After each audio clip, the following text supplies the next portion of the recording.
Hello, my name is Laura, and today I'm going to talk about scholarships. So, the first thing about scholarships, as an evaluator of these scholarships, there's a few things you should keep in mind before you're ready to write about them. First thing is you need to look at the prompt. So, really reflect on what your input is, reflect on what you're going to put on these questions. So, that goes for why it means for you to get this opportunity, and further down the line, what happened in the future, how is this going to impact you, a little bit about your experiences as well.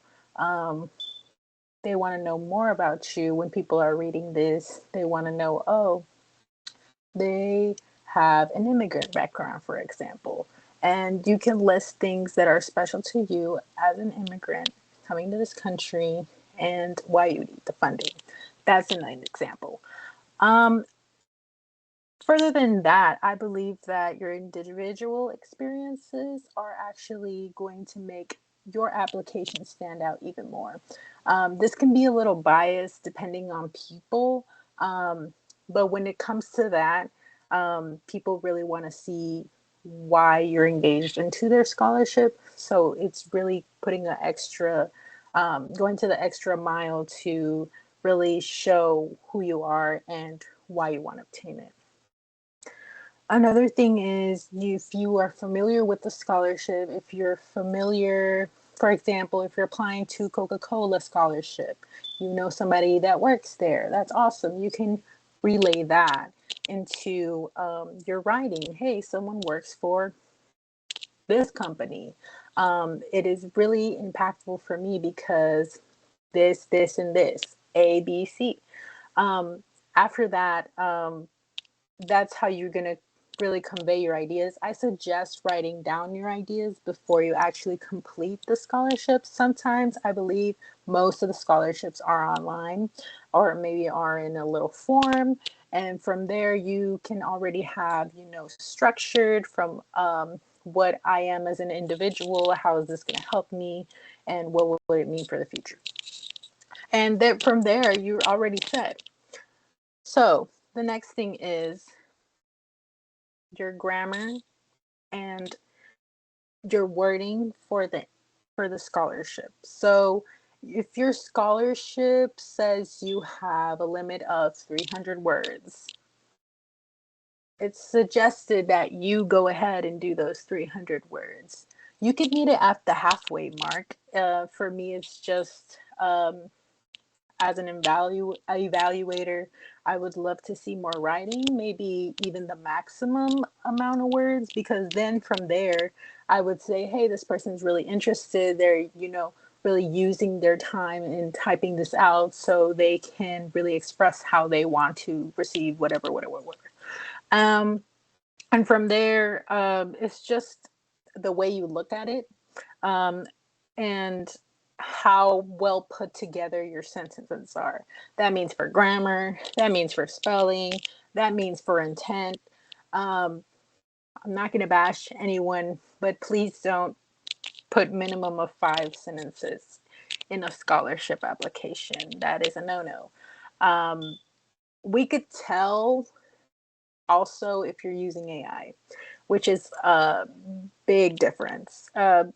Really sit down with your own experiences and what you want out of this scholarship, and then write it down, because we could really tell that, oh, this was done last minute because of this and this and this. That could be your spelling, that could be your grammar, that could be really your intentions of how long you sat with um, the question, the prompt. It looks a little rushed, to be honest. So always be, maybe if the deadline is 5 months from now, start it now, little by little. I'm not saying you have to finish it today. It's just saying that, hey, I need just a little bit more time to think about what I want to do. That's fine. If it comes to, the 3 month way almost to submit the work, you need to start, wrapping it up and continuing to, jot down your ideas before you actually start your um, application. So, like I explained, stick to the prompt. Um, we love that you share your experiences, but sometimes it is gets away further from what we're actually looking for. For example, if we're talking about volunteer experiences, just the general thing. What did you do? Well, I did this in a bullet point form. But we would like sentences. I could tell you could just copy and paste from where you put it. So it's more that you use your own individual sentences to prompt from there. So from there, I would say, you know, use your own ability to really understand that um, why do you want this, specifically who you are, your individual experiences. And volunteer can be anything. It could range from anything, to be honest, from submitting, helping out in a hospital, community event. It can be, going to the shelter, going to, the pound, going to, I don't know, a church service. It can be cleaning up the neighborhood. It's just a thing where you can really go out in the community and contribute your services. So volunteer services can really range a wide range, to be honest, and it could count to um, your service hours that you need to complete. Um, from there, check your spelling before you submit anything, and I believe that that will help you as well. We could tell again if it's rushed. We could tell. And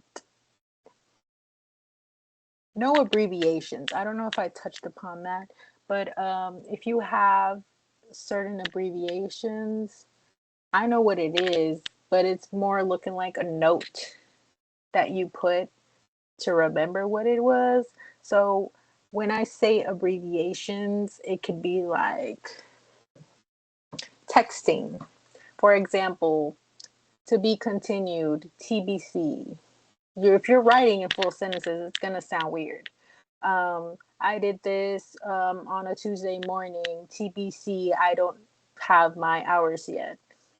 That's not really going to look professional when you submit an application. It's going to look like a spelling error. So really check up on your work and make sure you're doing clear, consistent, structured sentences. Um, but from there, it's all for you. It's all up to you. And I think you're going to be doing really good because honestly, if you've got into that point and you clear up, you polish, you're you're gonna be on a roll.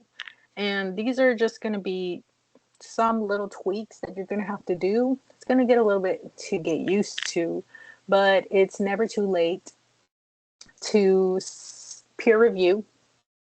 It could be a teacher, a friend, a student, a neighbor, a cousin, a family member.